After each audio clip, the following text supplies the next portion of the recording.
ब्राह्मण समुदाय ने जो धर्म से, कर्मकांड से, वेद से, शास्त्र से जुड़े रहे, उन्होंने इन विषयों को सुरक्षित रखा।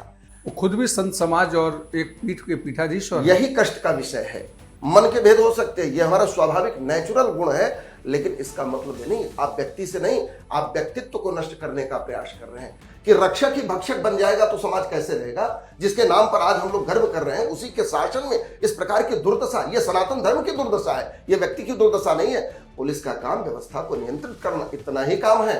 पुलिस का काम नोटिस देना नहीं है, चाहे योगी जी के माध्यम से, चाहे उनके प्रशासन के माध्यम से, चाहे उनके अधिकारी के माध्यम से बहुत बड़ी ऐसी त्रुटि हुई है जिसकी भरपाई नहीं हो सकती है कि कहीं ये उनके लिए घातक न हो जाए। आने वाले समय के लिए सत्ता का पद मिल जाए तो उसमें मदमस्त नहीं होना चाहिए। अध्यापक कोई SC ST का है तो प्रिंसिपल उसे भय खा रहा है, हाथ जोड़कर खड़ा है, वो चाहे शराब पी करके आए, चाहे जो करके आए, उसको कोई बोल नहीं सकता। 40 नंबर पाने वाला डॉक्टर होगा, अरे आपको लज्जा नहीं आती इस बात पर विचार करते हुए? शर्म नहीं आती कि आप विश्वगुरु बनेंगे? किस आधार पर बनेंगे? भारत एक्सप्रेस के डिजिटल चैनल में आपका स्वागत है। आज बात होगी शंकराचार्य अवमुक्तेश्वरानंद महाराज की। जिस तरीके से वो प्रयागराज में बैठ गए हैं अनशन पर और लगातार सरकार के खिलाफ बयानबाजी कर रहे हैं। पुलिस ने और सरकार की तरफ से जो अधिकारी हैं, उन्होंने अवमुक्तेश्वरानंद को कहा कि वो शंकराचार्य हैं ही नहीं, वो इस तरीके की गलत भ्रांतियां फैला रहे हैं। इन दोनों चीज़ों में किस तरीके से साधु संत समाज कथावाचक सोचते हैं, इस पर बातचीत करने के लिए हमारे साथ प्रसिद्ध कथावाचक कुणाल जी महाराज हैं। भारत एक्सप्रेस में स्वागत है महाराज जी। महाराज जी, पहला सवाल ही यही है कि क्या शंकराचार्य अवमुक्तेश्वरानंद महाराज की ये हठ है, जिद है, या सरकार और प्रशासन की लापरवाही है, या दोनों के भीतर एक तनाव की स्थिति है और उसके कारण हिंदू समाज पूरे विश्व भर में जिस तरीके से दिख रहा है कि आमने सामने आ गया है, ये कितना समाज के लिए भी खतरा है? जी, निश्चित रूप से हम भारत एक्सप्रेस को बहुत बहुत धन्यवाद देते हैं और आपको भी। देखिए, जो विषय आपने रखा है, यह विषय बहुत ही गूढ़ विषय बनता जा रहा है। गूढ़ विषय इसलिए बन रहा है कि हम लोग जिस सनातन परंपरा को लेकर के चले आए और जिसको हमारे यहाँ हूण, शक, मुगल, यवन, फ्रांसीसी, अंग्रेज तक नष्ट नहीं कर पाए, अंततोगत्वा आज तक हमने उसको अवधारणा को यथावत बना के रखा है। तो इसमें हमारे पूर्वजों ने बड़ी भूमिका निभाई है। ये एक दिन की बात नहीं है, ये हजारों वर्षों की बात है कि सारी यातनाओं के पश्चात भी हमारे धर्म को हमारे पूर्वजों ने, हमारे संत ऋषि मुनियों ने ही इसको सुरक्षित रखा है। सामान्य व्यक्ति के बस की बात नहीं है। ब्राह्मण समुदाय ने जो धर्म से, कर्मकांड से, वेद से, शास्त्र से जुड़े रहे, उन्होंने इन विषयों को सुरक्षित रखा, क्योंकि वास्तव में हमारे जीवन का जो मूल्यवान विषय है वो हमारा धर्म है। क्योंकि धर्मो रक्षति रक्षित, धर्म की रक्षा करता है। तो बात यहाँ ये आती है, बड़ा विषय है, गंभीर विषय है और मेरी बड़ी वेदना है इस विषय पर। और मैं निश्चित रूप से आपसे कहना चाहूँगा कि कुंभ का अवसर है। कुंभ में हमारे संत समाज आकर के यहाँ हजारों वर्षों से देवता, ऋषि, मुनि आकर के वहाँ स्नान करते हैं। ये कुंभ का महत्व क्या है? क्योंकि इसमें देवता भी तड़पते हैं आने के लिए कि मैं आऊं। और संत के स्नान करने का, संत का महत्व क्या है, जरा इसको आप जानिए। संत का महत्व यह है कि जो सामान्य व्यक्ति जब स्नान करने जाता है, उसके पहले हमारे जो धर्माचार्य हैं, शंकराचार्य पद पर हैं, जो मठों के मठाधीश हैं, वो जब जाते हैं, स्नान करते हैं, तो पुण्यवती माँ गंगा मैया के सारे जो पुण्य हैं वो सुरक्षित रहते हैं। कोई कितना भी स्नान करे, संतों के स्नान करने के बाद उनको पुण्य भी मिलता है और गंगा मैया के ऊपर कोई प्रभाव नहीं पड़ता। यही कुंभ का विशेष महत्व है। अमृत तत्व है वहाँ, लेकिन कष्ट का विषय यह है कि ऐसे अमृत तत्व के स्थान पर, ऐसे सुंदर शुभग स्थान पर, और सबसे बड़ी बात है कि हमारे यहाँ के मुखिया आदरणीय यशस्वी मुख्यमंत्री योगी आदित्यनाथ जी हैं, जिनका हम लोग बड़े हृदय से आदर करते हैं। शायद इतनी प्रसन्नता जीवन में कभी नहीं हुई होगी किसी के मुख्यमंत्री बनने पर। वो खुद भी संत समाज और एक पीठ के पीठाधीश और यही कष्ट का विषय है। यही विषय है। वो कैसे कष्ट का विषय हो सकता है? वो गुरु गोरक्षनाथ की परंपरा को आगे, वो मुख्यमंत्री से पहले एक मठाधीश हैं, एक मठ के संचालन करने वाले हैं और उनकी एक बड़ी अग्रगणी भूमिका है समाज में। हम कह रहे हैं विचारों के भेद हो सकते हैं, मन के भेद हो सकते हैं, ये हमारा स्वाभाविक नेचुरल गुण है, लेकिन इसका मतलब ये नहीं आप व्यक्ति से नहीं, आप व्यक्तित्व को नष्ट करने का प्रयास कर रहे हैं। आज वहां ब्राह्मणों की शिखा खींची गई, वो देख करके पीड़ा हुई कि इस प्रकार से शिखा तो अंग्रेजों के जमाने में काटी जाती थी, मुगलों के समय किया जाता था। यदि हिंदुत्व की सरकार है, आप हिंदुत्व की बात करते हैं और हिंदुत्व की सरकार में किसी ब्राह्मण के बटुक की शिखा खींची जाए, जनेऊ तोड़ा जाए, उसके वस्त्रों को खींचा जाए, उनको जमीन में लिटाया जाए, ये कोई बात नहीं है। ठीक है, मैं मानता हूं कि कोई नियम का उल्लंघन हुआ होगा। नियम का उल्लंघन होने का तात्पर्य यह नहीं है कि आप किसी के साथ अनैतिक तरीके से व्यवहार करें, आचरण करें।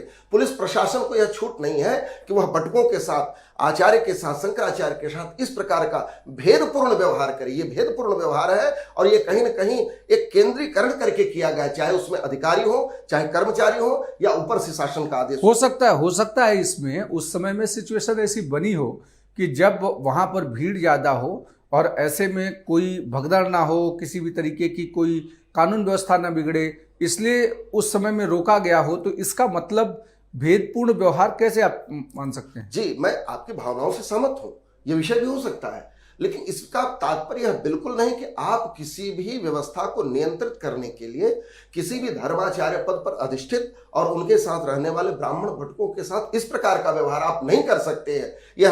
यह समाज के हिसाब से, धर्म के हिसाब से, शिष्टाचार के हिसाब से शिष्टाचार विहीन आप व्यवहार वहां नहीं कर सकते हैं। हम मानते हैं कि त्रुटि किए होंगे, लेकिन इस तरीके का व्यवहार कहीं ना कहीं वो हृदय को भेद रहा है और ये एक गलत संदेश जा रहा है कि रक्षक ही भक्षक बन जाएगा तो समाज कैसे रहेगा। जिसके नाम पर आज हम लोग गर्व कर रहे हैं, उसी के शासन में इस प्रकार की दुर्दशा, ये सनातन धर्म की दुर्दशा है, ये व्यक्ति की दुर्दशा नहीं है। मैं कहता हूं अवमुक्तेश्वरानंद जी किस पद पर हैं, क्या स्थिति है, उससे हमारा कोई लेना देना नहीं। फिर ये विषय आज क्यों आपने प्रकट किया? ये जब पदासीन हुए और तब से लेकर आज तक के कितने वर्ष का समय बीता? लेकिन अगर पुलिस अधिकारी या डीएम एसपी ये तय कर रहे हैं कि ये शंकराचार्य हैं या नहीं है, क्योंकि अब दूसरी बहस से छिड़ गई है। एक नोटिस जो आया है उसमें कहा गया है कि आपने शंकराचार्य शब्द का इस्तेमाल किया, आप शंकराचार्य नहीं हैं और आपका केस सुप्रीम कोर्ट में चल रहा है, इसलिए आप शंकराचार्य पर का जो नाम लगा रहे हैं, जो उनकी ख्याति कर रहे हैं, वो कहीं ना कहीं गलत कर रहे हैं। और इसके अगर कारण बताओ, नोटिस जारी किया, अगर इस पर आप नहीं निकालते हैं पार्टी और शंकराचार्य का नाम अपने आप से विड्रॉ नहीं करते तो आपके खिलाफ कार्रवाई भी की जा सकती है। हम आपकी बात से सहमत हैं, हम मानते हैं, लेकिन ये बताइए क्या पुलिस इस बात का निर्धारण करेगी कौन शंकराचार्य है, कौन नहीं है, कौन कथावाचक है, कौन मठाधीश है? ये क्या पुलिस का काम है? पुलिस का काम व्यवस्था को नियंत्रित करना, इतना ही काम है। पुलिस का काम नोटिस देना नहीं है। और क्या आज ये बात आपको पता चली? क्या उस समय नहीं पता चला जब वो अभिषिक्त हुए, जब वो पद पर होकर के हर जगह जा रहे हैं? वहां अंबानी जी के यहाँ जा रहे हैं तो वहां मोदी जी वहां उनको प्रणाम कर रहे हैं शंकराचार्य के पद पर, तब आपकी ये भावना कहाँ गई थी? और फिर आप कोई भी कौन होता है पद का निर्धारण करने वाले, वहां की वो व्यवस्था है, सिस्टम है, वो धर्माचार्यों का विषय है, वो आपस में समझेंगे, करेंगे। लेकिन इस समय जो कार्य किया गया है यह पूर्ण रूप से निंदनीय है और इसका बहिष्कार किया जाता है। यह किसी प्रकार से स्वीकृत नहीं होगा समाज में। मैं यह बात बिल्कुल स्वीकार करता हूं कि यहाँ चाहे योगी जी के माध्यम से, चाहे उनके प्रशासन के माध्यम से, चाहे उनके अधिकारी के माध्यम से बहुत बड़ी ऐसी त्रुटि हुई है जिसकी भरपाई नहीं हो सकती है और त्रुटि पर त्रुटि कर रही है। और ज्यादा कहीं मैं एक चेतावनी भी देना चाहता हूं कि कहीं ये उनके लिए घातक न हो जाए आने वाले समय के लिए। सत्ता का पद मिल जाए तो उसमें मदमस्त नहीं होना चाहिए। एक निर्मल विचारधारा से आपको चिंतन करना चाहिए कि क्या ये आपका यह कार्य, आपका यह कर्म कहीं आपके लिए, आगे भविष्य के लिए और हम सब के लिए कहीं ऐसी व्यवस्था न निर्माण कर दे कि इनको भी जाना पड़े और हमारा समाज भी कष्ट में हो जाए। लगातार जो सोशल मीडिया पे वीडियोस, फोटोज वायरल हो रहे हैं कि दो धर्माचार्यों के बीच में, एक तरफ धर्माचार्य योगी आदित्यनाथ जी भी हैं, दूसरी तरफ धर्माचार्य अवमुक्तेश्वरानंद जी भी हैं।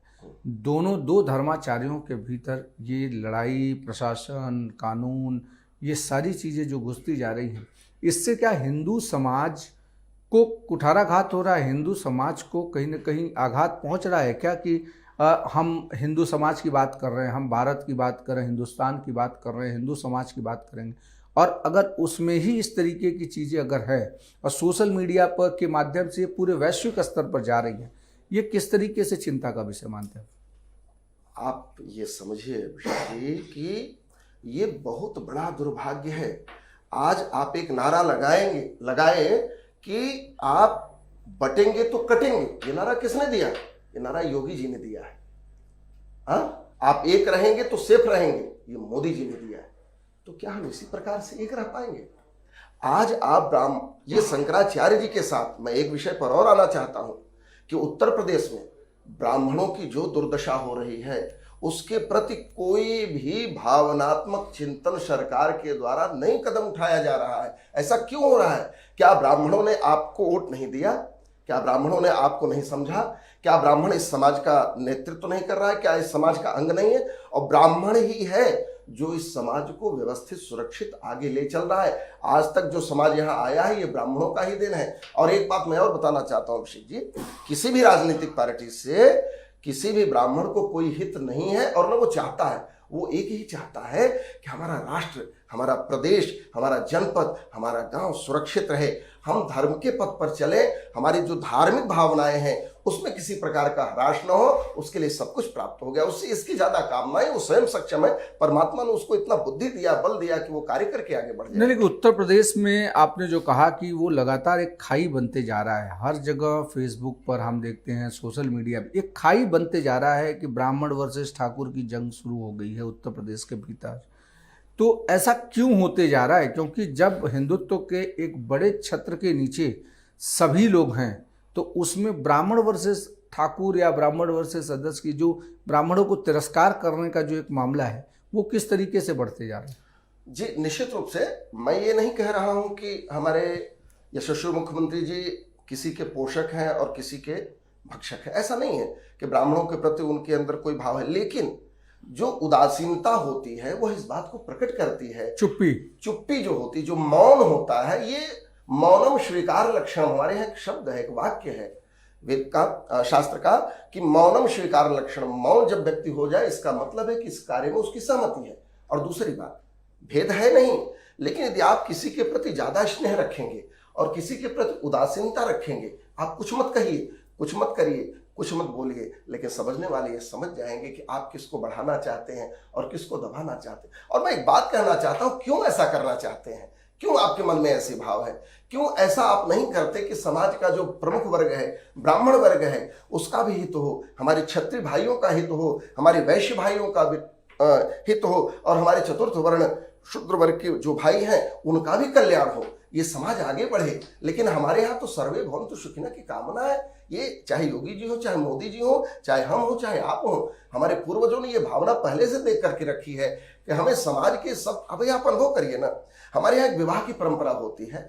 विवाह की परंपरा में हमारे पूर्वज यदि सर्व समाज की कामना नहीं रखते तो समाज में नाई कैसे हमारे साथ रहता, धोबी कैसे हमारे साथ रहता, लोहार कैसे हमारे साथ रहता, कुम्हार कैसे हमारे साथ रहता, वो जो जिनको हम छूते, जो वो बनाते हैं, डलिया बनाते हैं, हाँ बिल्कुल, वो हमारे साथ कैसे रहते, वो पत्तल देने वाला मुसहर हमारे साथ कैसे जुड़ता, वो भी कितना भी बड़ा से बड़ा कार्यक्रम रहा होगा।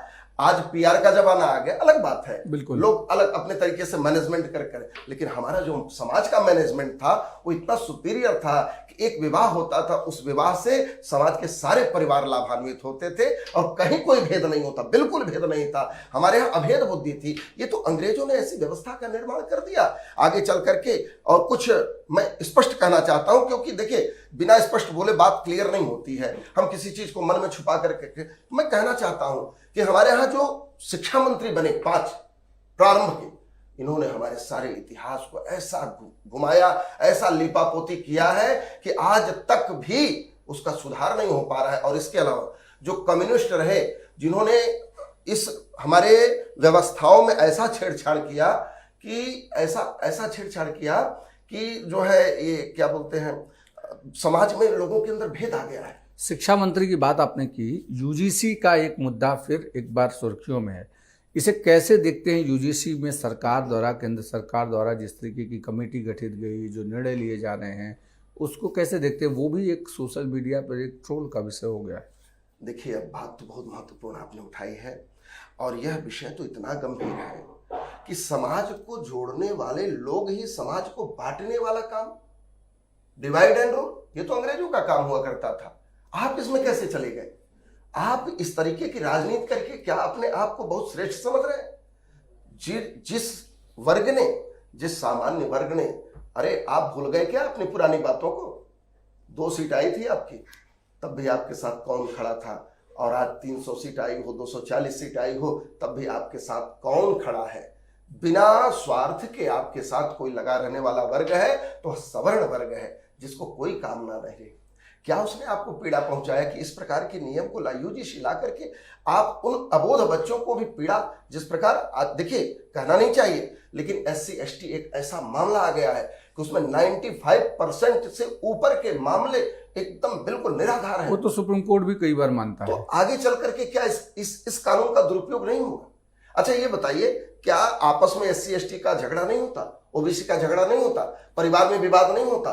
समाज में किसका किससे भेद होगा ये कोई निर्धारित नहीं है। और कॉलेज लाइफ में तो हमें यूनियन होता है, छात्र संगठन होते हैं, आपस में झगड़े आपस बहुत सारी चीजें होती हैं। दूसरी बड़ी बात कि समाज में हर प्रकार के लोग हैं, तो इसका मतलब आप एक निर्धारित कर रहे हैं कि ये जो OBC से लेकर के नीचे के लोग और सवर्ण के लोग ये एक दूसरे को शत्रु के रूप में देखें। बच्चा वहां पढ़ने जाएगा कि अपने आप को कानून से बचाने के लिए वहां जाएगा? वो जाएगा तो वहां पढ़ने के लिए ना, वो खुल करके पढ़ भी नहीं पाएगा। आज दशा देखिए, यदि अध्यापक कोई SC ST का है तो प्रिंसिपल उसे भय खा रहा है, हाथ जोड़कर खड़ा है। वो चाहे शराब पी करके आए, चाहे जो करके आए, उसको कोई बोल नहीं सकता है। क्यों? क्योंकि मुकदमा कर देगा।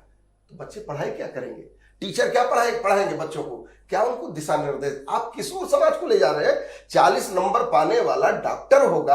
अरे आपको लज्जा नहीं आती इस बात पर विचार करते हुए? शर्म नहीं आती कि आप विश्वगुरु बनेंगे? किस आधार पर बनेंगे? क्या टैलेंट है आपके पास? अरे जो मैं एक बात कहना चाहता हूं कि आप सब दीजिए, उनको सारी सुविधा दीजिए, लेकिन डॉक्टर बनने की योग्यता हो उनको डॉक्टर बनाइए। फेल होने वाला, मैंने 2-3 वर्ष पूर्व पढ़ा था कि 1 नंबर पाने वाला फिजिक्स का टीचर होगा। बताइए सर, ये कौन सी बात है? मतलब ये कहां से आप कहां जाएंगे? कहीं नहीं जा सकते। आप केवल अपनी राजनीति को चमकाने का काम कर रहे हैं, और निश्चित रूप से मैं खुल करके कहना चाहता हूं समाज को बांटने का काम कर रहे हैं। और UGC को इन्हें वापस लेना चाहिए, क्योंकि यह इनके लिए बहुत बड़ा गड्ढा होगा और ये समझ नहीं पा रहे हैं। जिनको ये पकड़ना चाहते हैं वो तो छूटेंगे, और जो इनको पकड़ करके रखे वो इनके साथ नहीं रह पाएंगे। इसमें कोई संदेह। मैं राजनीतिक व्यक्ति नहीं हूं, ऐसा नहीं कि मैं राजनीति से जुड़ा हूं, और मैं प्रबल समर्थक हूं, ये भी बात है। लेकिन जो सही है, सत्य को सत्य कहना चाहिए और असत्य को असत्य, गलत को गलत। सचिव वैद्य गुरु तीन जो प्रिय बोले भयास, राज धर्म तन तीन कर हो ही बेगी अवनाश। इसलिए प्रश्न करना तो हमारा अधिकार है, और हम पूछेंगे और हम कहेंगे और हम समझाएंगे भी। ये हमारा दायित्व बनता है, हम चुप नहीं रह सकते। बिल्कुल। तो जिस तरीके से कुणाल जी महाराज ने कई मुद्दों पर प्रखरता से अपनी बात रखी और ये बताया कि किस तरीके से धार्मिक जो मतभेद हैं वो अगर सत्ता और संघर्ष में चले जाते हैं तो उसका कितना नुकसान होता है, इन सारे मुद्दों पर बातचीत की। आगे किसी फिर नई शख्सियत के साथ दोबारा मिलेंगे, तब तक के लिए नमस्कार।